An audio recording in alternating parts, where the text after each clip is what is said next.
What is up, gamers, and welcome back to another episode of New Game Plus. As always, I'm your host, Amanda Cunningham, and joined with me is my trusty co host, AJ Tenari, Aloha gamers. and our wonderful and trusty producer, Ryan Cunningham. Aloha gamers, how are you? Hello. And yes, ladies and gentlemen, we are bringing it back. We haven't done this since the first episode. We are bringing back console wars. For all you hardcore fans out there. Amen. And you're probably wondering, which consoles are we putting up against one another this week? Well, we got the GameCube, PS2, and the original Xbox. Yes, it does exist. So let's dive right into it. AJ, the GameCube. Wow. When you think of the GameCube, what's the first thing you think of? I know there's a lot, but what's the first thing you think of? Oh, well, the first thing I think of is the incredible gaming library that the GameCube was packing. Such great classics that were on there. It was the time when Nintendo cared about all their franchises, not just like three. You had Metroid Prime, F-Zero GX, Star Fox Assault, Wind Waker, just too many to count. I agree. Wow. AJ. Yeah. I see you said Star Fox Assault, but what about Star Fox Adventures? Well, Ryan, the thing about that is that's considered one of the worst GameCube games of all time, critically panned by the mass populace. I guess the real question is, what's wrong with you? There's nothing wrong with me. Oh. No, AJ, we'll talk later. Continue the show. All right, ladies and gentlemen, tune in next week to see if AJ will even be my co-host because I can smell another pay doc coming his way. Well, anyway, when I think of the GameCube, yes, the gaming library, of course, but however, that iconic Chef's Kiss opening. I mean, as soon as you turn that bad boy on and then you see that cube and that little 6-second music plays, it's like the greatest thing ever. Why don't we just blast ourselves to the past, right, AJ? Yeah, for all you heathens out there who doesn't know what it sounds like, we'll play it for you, just this once.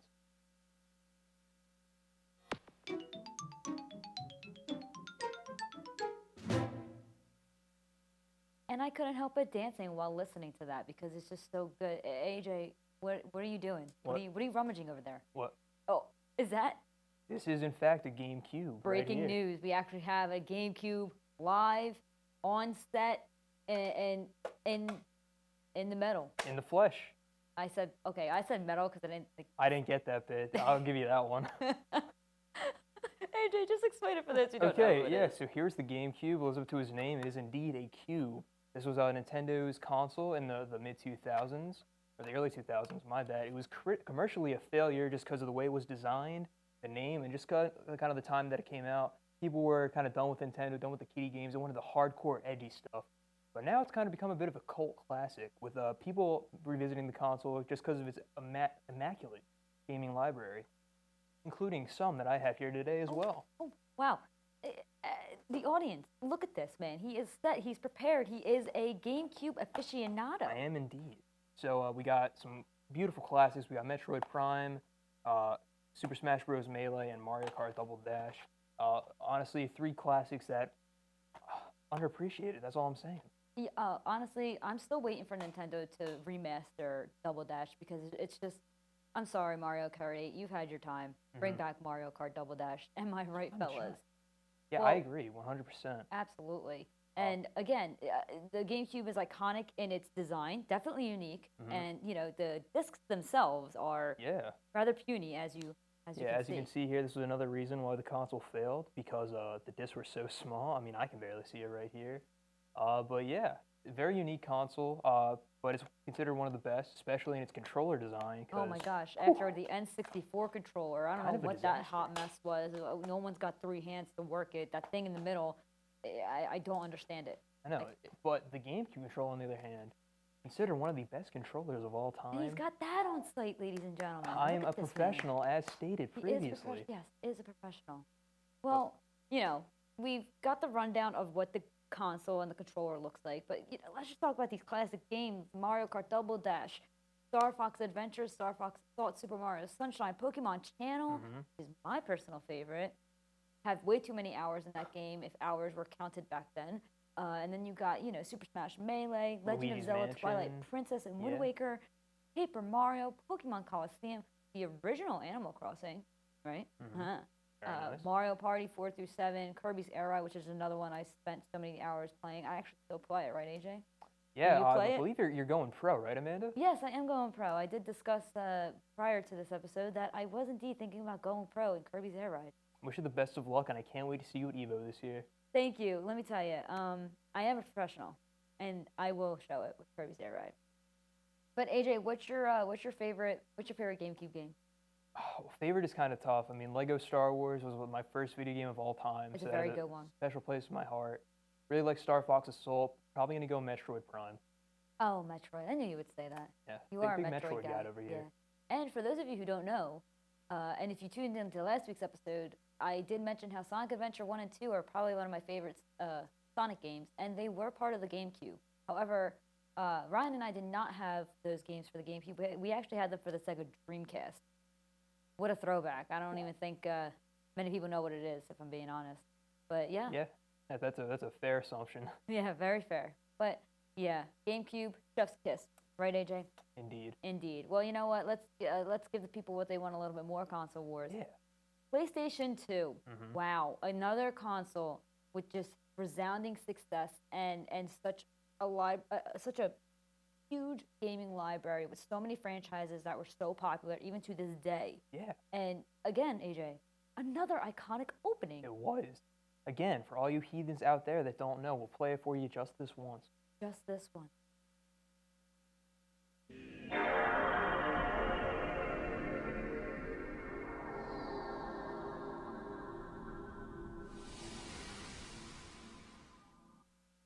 Wow. I just it was suddenly 2003 for me just now. Blast from the past. Yes, in the past. However, that's a pleasant screen, but then you get that scary screen of death Yeah. when you don't have a disc in and it's all red. Just so angry at you. I mean, like as a child, I can imagine that being very traumatizing. Yeah, and just crying because you're scared. Yeah. They made it I scary. mean, I cried last week when that happened. And you know what's even funnier? Yeah.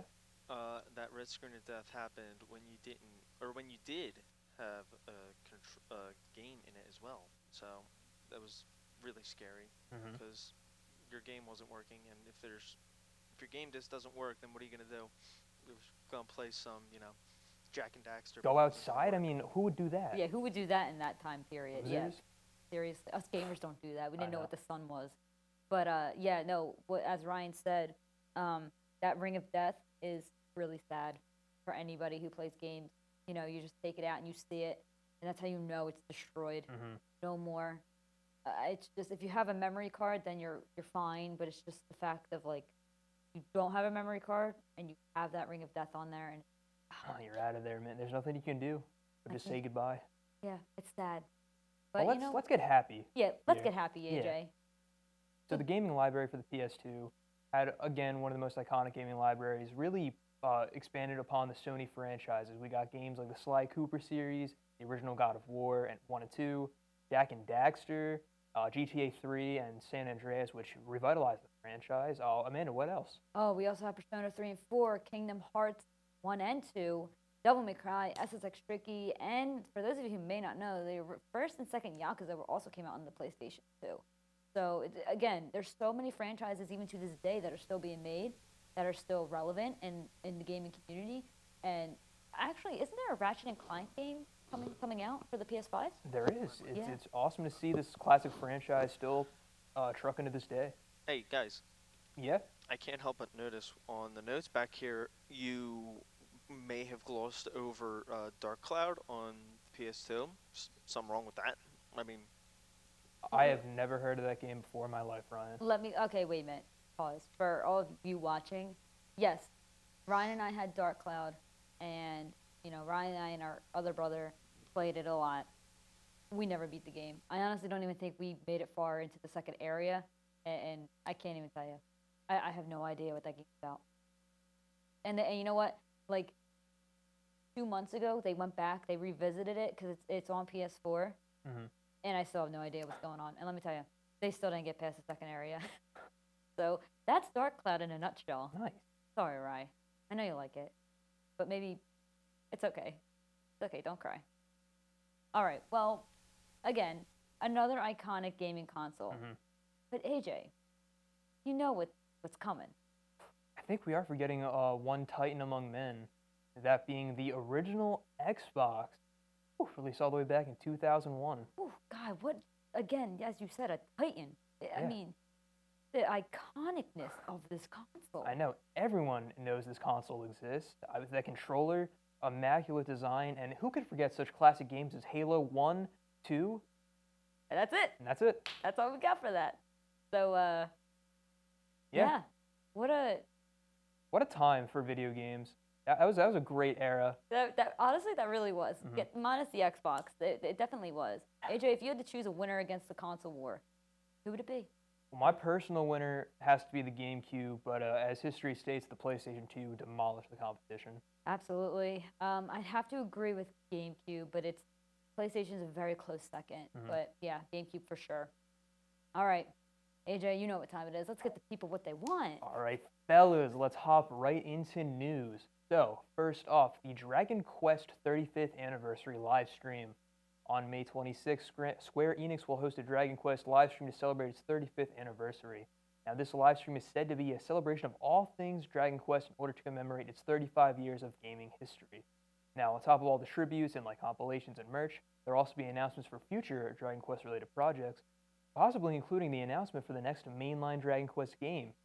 Now, it has almost been 4 years since the release of Dragon Quest XI back in 2017, and if Square continues to follow the pattern of a mainline release every 4 years, Dragon Quest XII should be just around the corner.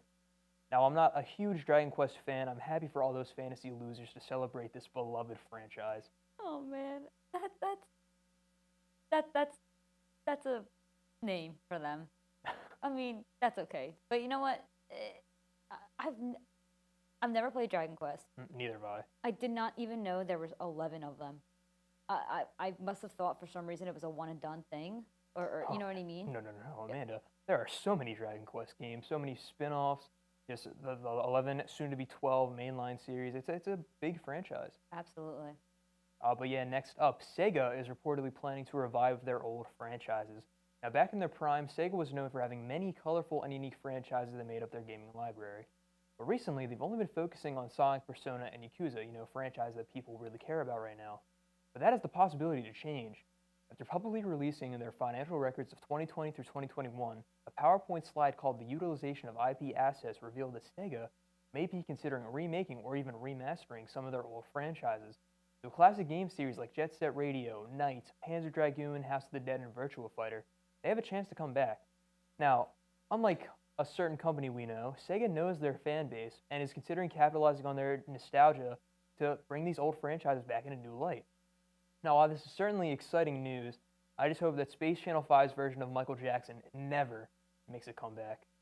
Look at that. The confidence, it's The just stance of this man. yeah, it's just wow, it's overwhelming. It is. I don't think 2021 is ready for this. Absolutely not. But next up, Koei Tecmo is interested in making a Mario Warriors game. Now, Koei Tecmo is a studio that is best known for the Dynasty Warriors series. They have expressed interest in creating a Warriors spin-off for the Mario franchise. Now, the studio specializes in the hack-and-slash genre, which includes using a large variety of characters and combos to slice through large hordes of enemies that are blocking your goal. Now, Koei Tecmo is no stranger to spin-off games, as they've had recent hits with games like Pyro Warriors Age of Calamity and Persona 5 Strikers. So Mario seems like the perfect fit the perfect franchise to get the Warrior treatment. Now, I've always been a fan of the Warriors games, and I would love to see a Mario Warriors spin-off. But that's only if Waluigi has the most overpowered moveset in the game. That's what's selling to me. I mean, look at this guy. Look at the Italian stallion over Italian here. stallion. He is primed. He is ready to go. Look at that. The tongue says it all. That's all I'm saying. Absolutely.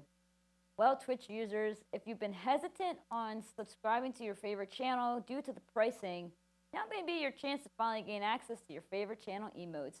Over the next few months, Twitch will be rolling out changes that will affect the pricing on subscriptions based on the user's residing country. However, the downfall to this seemingly positive news is that it could potentially affect the streamer's income, since subscriptions are one of the main ways of income for them. Twitch partners take home 50% of the monthly cost, while the other 50% is taken by the platform itself. Now, Twitch users can subscribe to their favorite channel on a basis of 3 tiers, each tier giving them more access to channel-specific emotes or other perks. Now, emotes, for those of you who may not know or may not be familiar with it, basically just emojis specific to the streamer. So the streamer will make up little, icons, and it's just channel specific. A tier 1 sub is $5 US. However, that cost could convert differently depending on where the user is located. So the pricing may vary. So hopefully that may work out in favor for some of those who may not have been able to subscribe earlier. And now, well, if you were lucky enough to get your hands on a PS5, well then today is your lucky day. Square Enix has officially and finally announced the release date of Final Fantasy XIV coming to the PS5 on May 25th.